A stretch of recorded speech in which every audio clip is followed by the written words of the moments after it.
right, coming up next to the stage is a very lovely lady. I've seen her a few times and I've always been delighted by her performances. Please welcome Heather Thomson.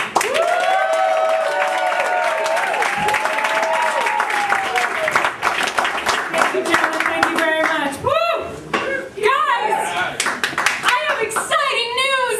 Yankee Candle has a new candle scent. And it's awesome. It's no cinnamon and vanilla. It's Farmer's Market. Which I think is so weird, because I didn't know you could turn my boyfriend doesn't want to be here into a smell.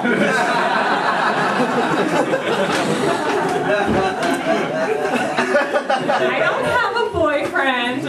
I'm single. I hate it when people act like that's a sad thing. Like, listen, you can't hold somebody else's hand when you're running up the stairs to success this fast. I'll admit though, it's rough sometimes. I don't have anyone for my needs. I know I look like the kind of girl who doesn't have much of a sex drive. Like, I just like a light fingering on major holidays. I've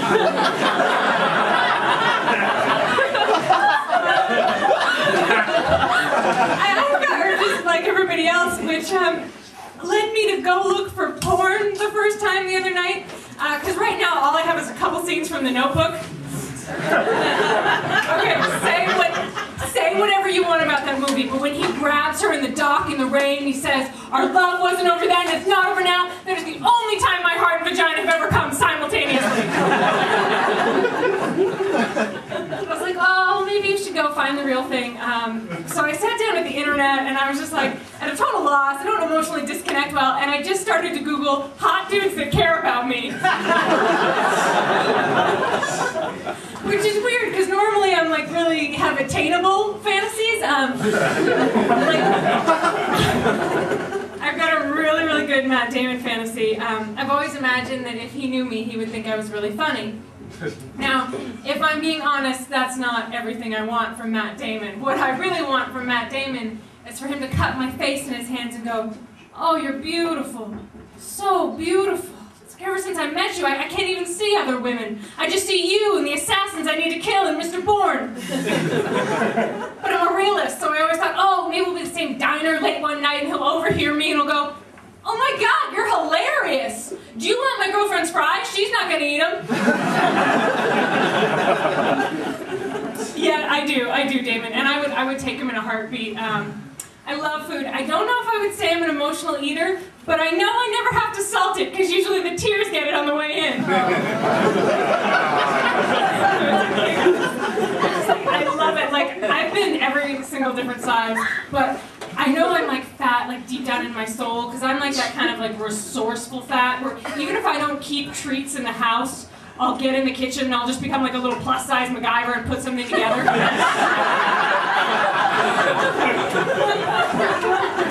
Like, if any of you have ever taken butter, flour, and sugar, mixed it raw, and eaten it out of a Dixie cup and called that baking cookies, you understand where I'm coming from.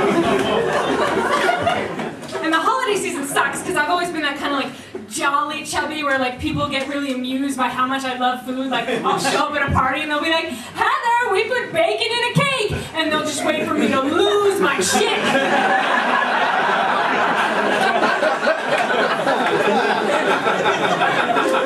And I want to please them. I want to be like, "What? Bacon in a cake?" And take the whole cake and make that joke where I'm like, "This one's mine, where's yours?" And like, "Get a carpet and first aid kit, because I might forget to breathe. This shit's gonna get crazy." But then at the same time, I'm like, God, I'm on 3 insulin pills a day and I haven't let someone see me naked in the light for 4 years, so I don't know, maybe we could find something else cute I do.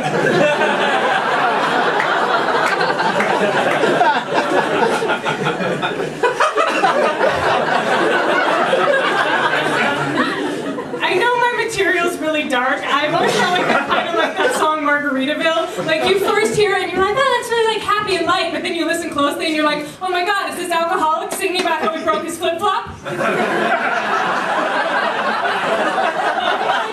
Exactly. Boner alert. Guess who's wearing Lane Bryant underwear? It's me. No, it's my chubby friend. She's not here. Let's rip her. No, it's me. I love Lane Bryant. It's so comfortable and just not pretentious. stretches, you know, that's how I like my underwear.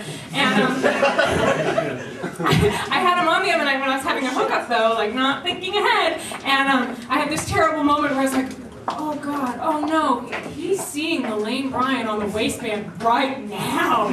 This is awkward. But then the next morning I took a closer look at them. They don't say Lane Bryant on the waistband. Even Lane Bryant knows that's a cock block. They say cacique, which I never looked up, but I just have always assumed is French for, well, life isn't always what you planned, but you keep moving forward, right? Just keep going. They're starting to fall apart.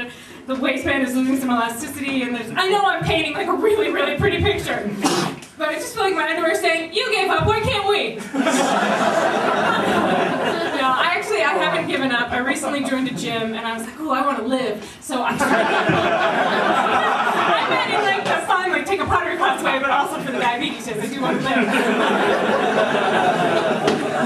But I signed up for burlesque dancing. If you guys aren't familiar with burlesque, just think about stripping and get nostalgic. So we start here, and I'm great. I'm just a sparkling little dance ball. But then we started to do this kind of thing. Turns out I can't drop it like it's hot. I drop it like my mom told me not to let boys touch me because they don't care about my feelings. Which she totally did. My mom was the kind of mom who had a conversation about how, like, virginity's a gift and you should make sure he cares about you several times. And I really do think that's a great conversation to have with your little girl. Have it. But have like a second conversation where you say, you know, unless you get to be about 20 or 22, in which case, just give it away. Just make sure it's not with someone named Skylar or Snake in a moving vehicle or a place with broken glass, and you've done fine. Because it really isn't the kind of gift that appreciates with time. Like, let's just say you wait till your late 20s. It's kind of like giving someone a 97 Macintosh today.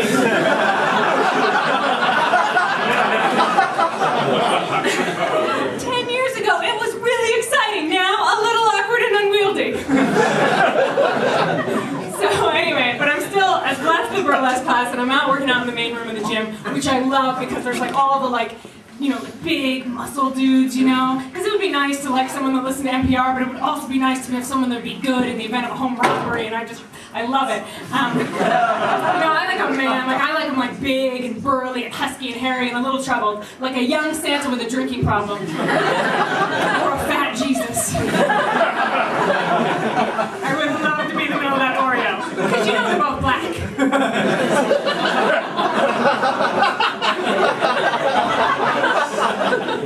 So I'm excited because this big dude comes up and he starts talking to me and he tells me he's a bodyguard for a NASCAR driver. Ooh, this is great because I worry about getting attacked all the time, like in bad neighborhoods. I don't walk, no, I run. I run like I'm on fire. That way I figure if anybody sees me, they'll think somebody's already on. So he tells me he's a bodyguard for a NASCAR driver and I'm trying to be cute and keep the conversation going. So I look at him and I say, oh, would you ever take a bullet for your guy like they do in the Secret Service? And he looks at me and he says, the Secret Service is for politics, like Congress and stuff. I bodyguard a NASCAR driver. Do you ever have a conversation where you're not sure which one of you is dumb?